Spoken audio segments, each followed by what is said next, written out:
Kin ga ko na rantsu da girman Allah gaba ɗaya makarantar nan ta gama caga mun kai.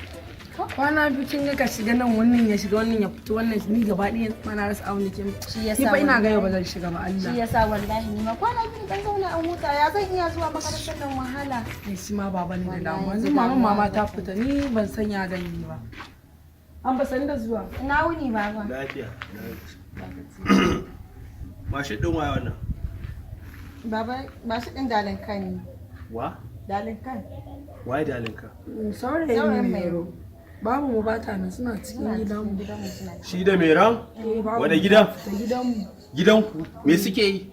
A'a suna zance ne shi yasa muka. Dan buhun ubanku ya shiga da yarinyar baligi da baliga za ki ce da ni suna.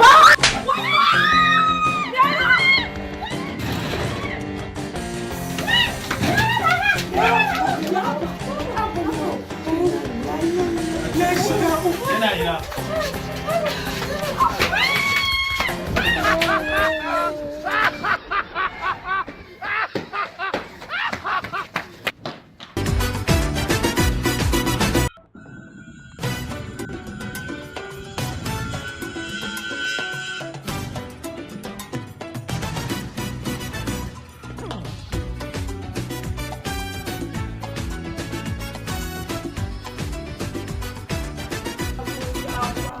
Hakuri da kuwa ka da baki ku cuce ni fa.